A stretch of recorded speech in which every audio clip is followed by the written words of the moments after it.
big truck. Tight road. Tight roads.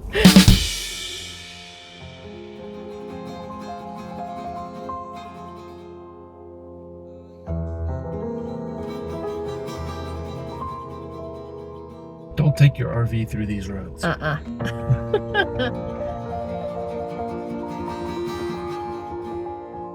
But they're fascinating because I mean it's you're following the old Santa Fe Trail and they've got adobe walls everywhere.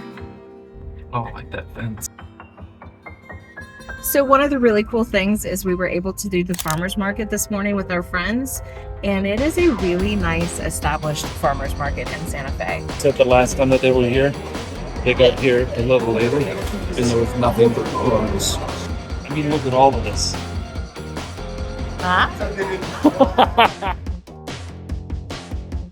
Luckily, we brought our ice chest because all of our nibbles from the farmers market are going into the ice chest, and we're going into a museum. It's supposed to be a pretty phenomenal one. We are at the Museum of International Folk Art in Santa Fe, New Mexico. I've been told I have to come to this museum, and we're finally here. I'm really excited. I've been wanting to come to this museum for a while, so let's check it out. When it was decided that it was going to be in Santa Fe, this family had such a collection that when they actually gave it to the Folk Art Museum, it quadrupled the collection because they had such a collection. It quintupled. Another lizard on the snoot. Mm-hmm. It's the second one. There's so many different materials in here. There's the antlers and then the woven. Those are teeth at the end of it. Those are teeth. And you look out of the middle of that one. This collection is ginormous. Like this entire section right here is just dance masks from Mexico. Wow.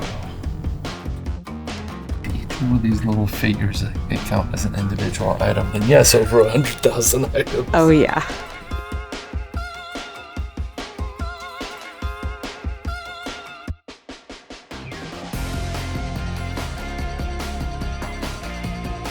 That is a fully functional cannon. We're shooting tiny projectiles. That cat looks very pleased. It's huge. It's so colorful. Many of these pieces, including the cathedral, were made by Juan Martinez Mendoza, one of Mexico's most respected potters. So they've been breaking up each one of these sets. Like they have the circus set, they have the market set, they have the train set, and then they go by each country. So the train set has trains from all over the world.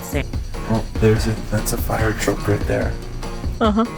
But then there's 2 ladder trucks and a horse-drawn fire buggy. This is a transportation set. It's really cool.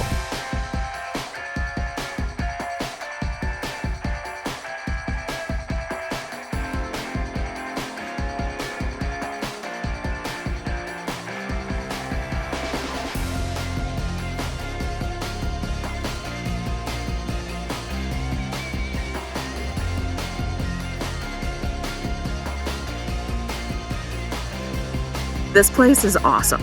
It's got a great collection. There were people that were coming and going in like under an hour. Everybody was telling stories and laughing in that place. And that's the museum that I love, is like very interactive. Sharing ideas and sharing thoughts. And that's what folk museum means. It's artwork by the people, for the people, to be enjoyed by the people. Yay! Fabulous. I touched fall. It snowed here yesterday. Yeah, I think that tree got the memo. But now I'm hungry, so we're gonna go get food. Show me the goods. Got 3 different eggs, Wow. bacon. Yum. And just like that, our friends are gone and we're alone camping again. That was awesome that they came and surprised us for the weekend. Completely unexpected, total surprise. Total surprise. Although we do think it's funny because they came and it was the coldest possible weather. And now that they're leaving, I mean, look at it. It's bright, beautiful, sunshiny. We are so happy that they came.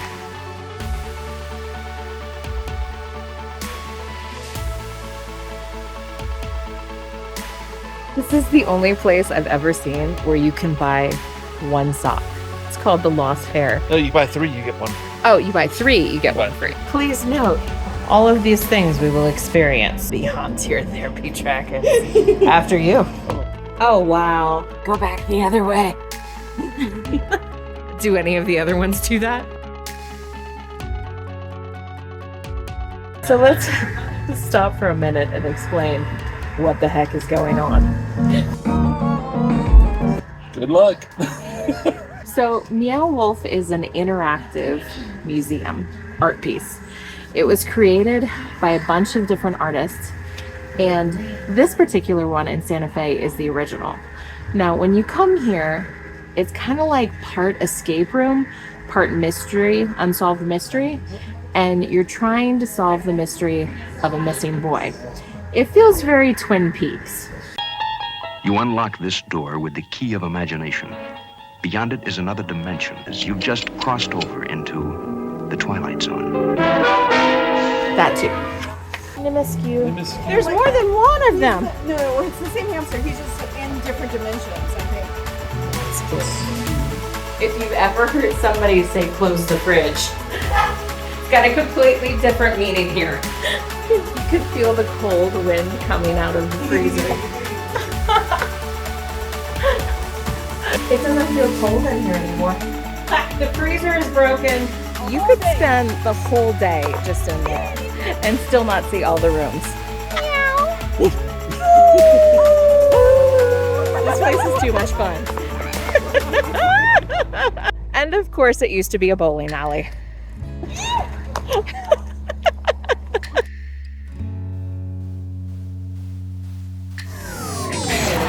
So we're back, and this one is called the House of Eternal Return. So we had to return, but this time we're here for Adults Night. So Adult Night happens once a month at Meow Wolf, and it means that from 6 p.m. till 10 p.m., no kids allowed. So last time we were here, we were with Scott's cousin, and we only got to what she said was about 60 to 70% of the exhibition. So there were rooms that we didn't even get to walk into, but we're going to fix that tonight. You can also bring the drinks into the exhibit. That. Would you like to try it? Laundry day and wear the laundry. Oh my gosh. I can't even go in. I think the only way to go in is head first. Oh, that's cool once you get in. Yeah, this is where all the lost socks go. Socks everywhere. You'll never look at laundry the same way again. Head first into the washing machine. Oh, you skipped a step. You skipped 2 steps. If I had a hard time fitting through there, Scott really had a hard time. So that stage, they have musical concerts here, and you can actually stand at these venues and look down and watch. This would be a really fun concert venue. But I will say that the musical element in Meow Wolf, like the tonal element, is so strong with the storyline that it makes perfect sense that they have concerts here. It's after Meow Wolf is closed, though, is when they have the concerts.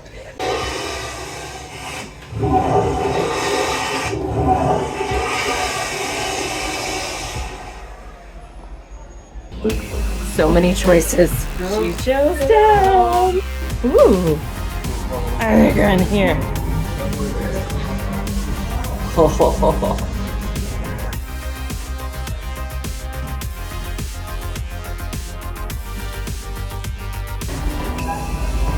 Now slowly. We'll keep that door closed. I recognize him.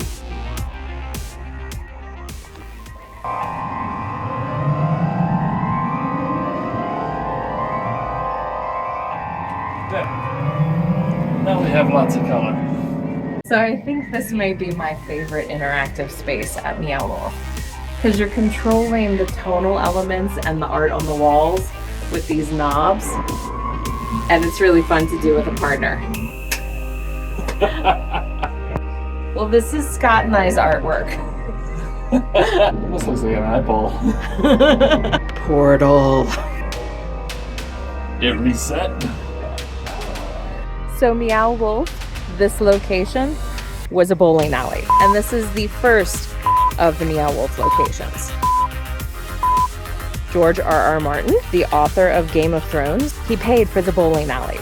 So why Meow Wolf? Well, it turns out the artists just all put random names in a hat, and then they drew 2 words from a bowl, and Meow Wolf is what came out. Meow Wolf was born. Meow!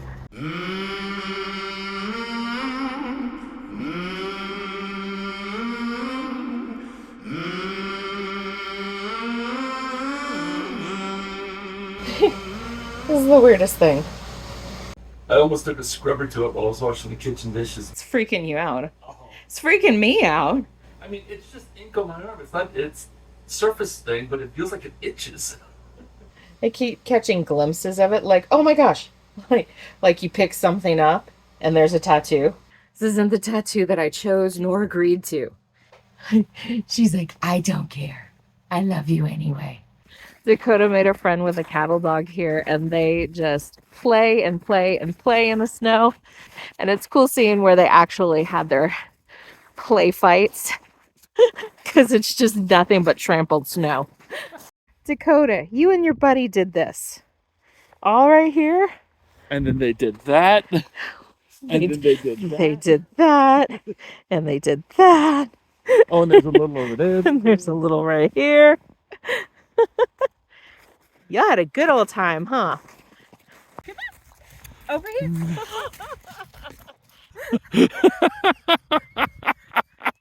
Dug a perfect hole. Not going by that spot. Nope. She had a very good time. Oh, my hands are cold. Can you feel them? No. You can see their marks all in the snow. You think they're still there, don't you, baby? You can still smell them. Where'd they go? The top layer has gotten crunchier because it melted. And so Scott and I are still safe. But Dakota's kind of floating on top of it now. Are you breaking through? No. She's trying. Scott is acting like an icebreak ship. And Dakota is loving it. She doesn't know what to do. She wants to roll, but she can't break through the snow, so she needs Scott's help. Oh my gosh. Show me. Show me. What is Papa doing? The things we do to make her happy.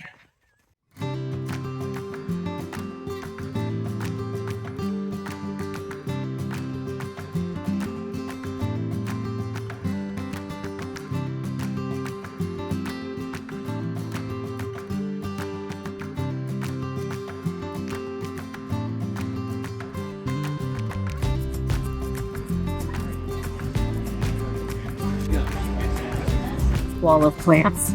See, those are orchids. You notice here Sonic's got a bit of a belly going on. It's because the food here is really good. It smells good. I'm gonna steal one of your mushrooms. Mushroom thief. Who I am. It's really good. Yes.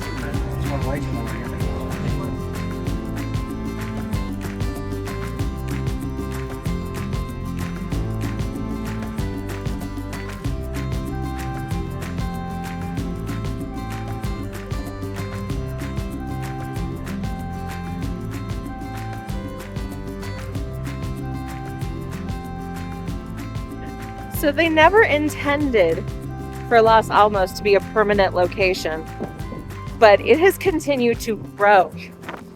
It is very windy today, which means that we are tucked between buildings, trying to escape the wind. It's brisk. Whoa! So this little stretch in the middle of town is the original Los Alamos establishment, kind of like a living museum. So they have some of the same buildings that they had back when Oppenheimer was here, and this was the secret city that was developed so that the scientists could work on all of the nuclear testing. So the government would have a truck waiting for them, And then they would run They'd them pick all. them up, they'd take them into Santa Fe where there is an office, Mhm. go in the front door of this office and get all their paperwork and disappear. They would go out the back door to another waiting vehicle and be driven up here to a place that didn't exist. So that is one of the buildings, the Fuller House, that is still standing. They did a lot of social gathering in that lodge of a building. Look at those icicles. Go stand next to those. I don't want to stand under them. No. You go stand just next to the timber. That is extremely tall. And they have historical markers all over the place so that you can actually walk around and read. And that's exactly what we're going to do. They're going this way. You go this way. They were saying that this was an easy area for the government to acquire. So they could bring all the scientists to this area in secret. There was the Los Alamos Ranch Oh. School.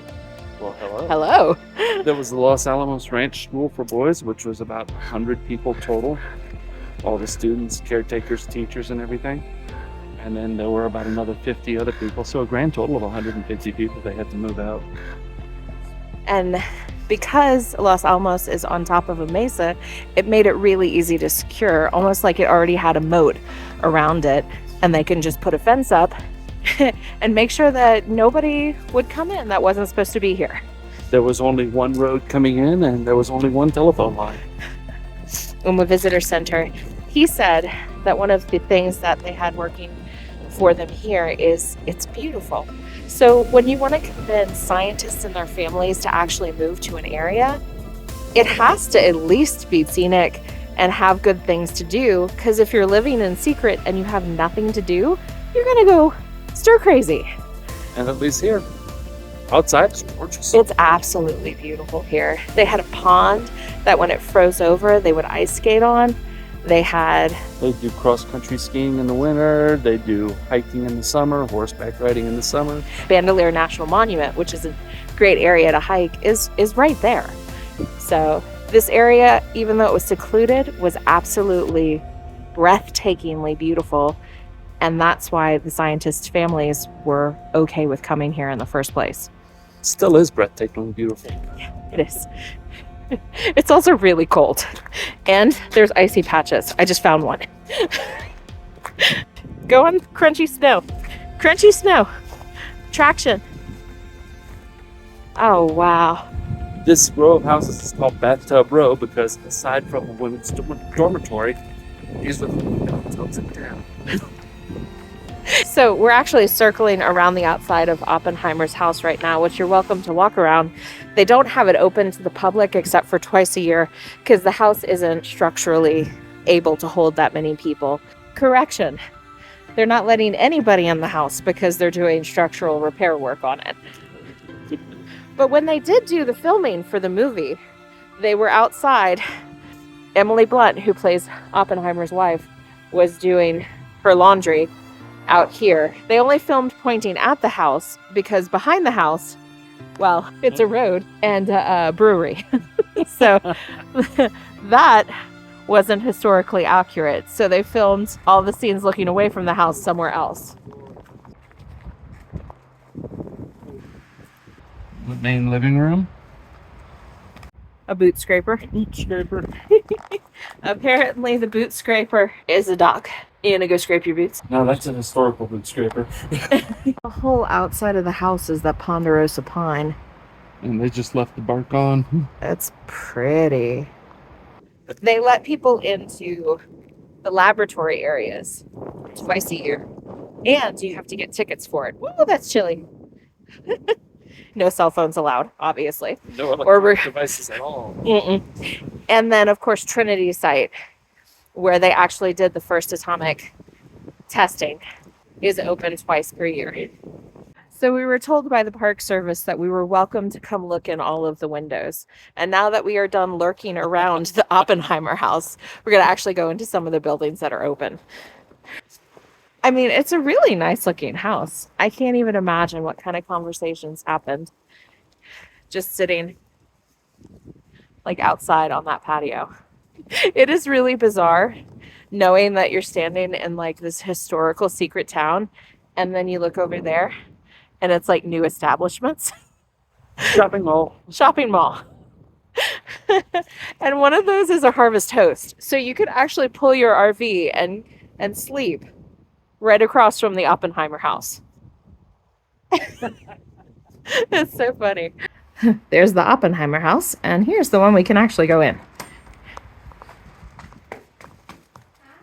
Hello. So it doesn't seem like a lot, but iron during the war was really hard to acquire.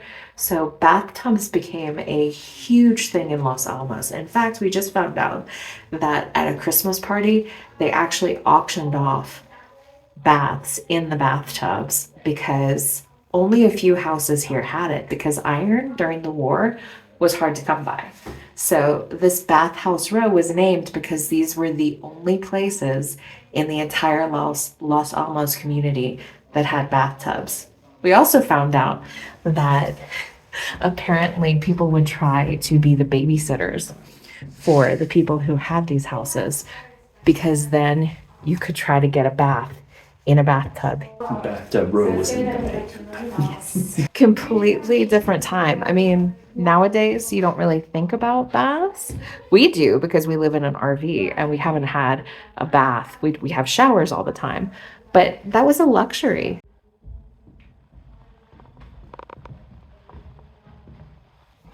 This is pretty much what the one looked like next door. Yeah. Oh, here's what it looked like before refurbishment. Oh, wow. It has had a lot of love. So the houses that are along Bathtub Row were here for the school, and they actually had the teachers living in the houses. And when they acquired the school, they offered those bathtub houses to the scientists with families, and they were the coveted places because they had the bathtubs. The housing was assigned on a point system. The points were kind of complex. It was based on seniority, how much time you served with civil service, how much they were paying you, and Also, how big your family was. and if you were able to meet enough points, well, you got the nicer house. So many of the scientists ended up living in bunker-like style bedroom houses. Some of them lived in RVs, which I'm assuming would be very cold during certain months here. And only a few of the families got to actually live in the houses along Bathtub Row. We're gonna go in one last place, and then we're gonna skedaddle.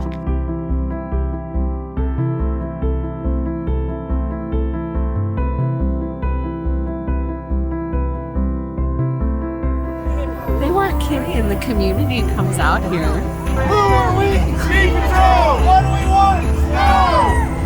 We're Ski Patrol. What do we want? Snow.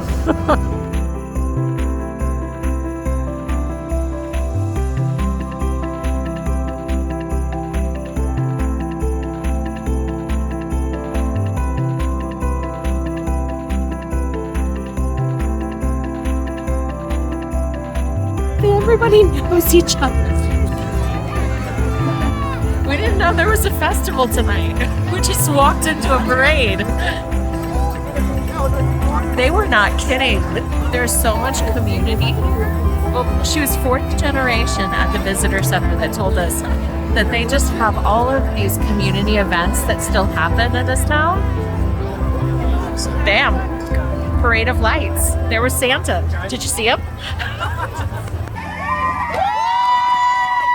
The diehards, thank you to the diehards. Playing a song, but we're worried that it'll totally distract our 2 drivers. I think we're the first to break down in the parade as far as I know. I love that they're saying to follow them to the parking lot because they're going to play in the parking lot. The Winterfest continues. The band came back.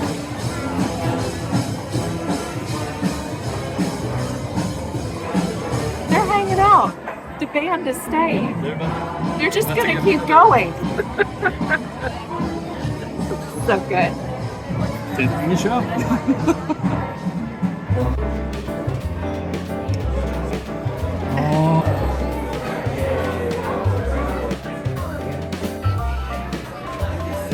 I don't know what that sauce is, but it's amazing. There's something about the people here. So the local realtor bought the entire restaurant free dessert. We've never met this woman. Thank you, Christy Martica. Thank you.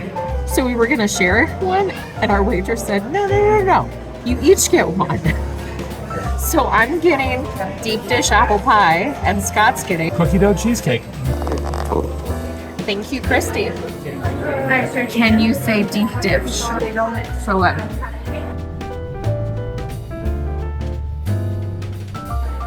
You better stop filming, or I won't promise I will eat this whole thing. Join us in our next video, our top 5 experiences since we hit the road 2 years ago. This is our first list video, so it should be really interesting, especially since we're not going to tell each other what our lists are until we're sharing them with you. Oh, this one should be fun.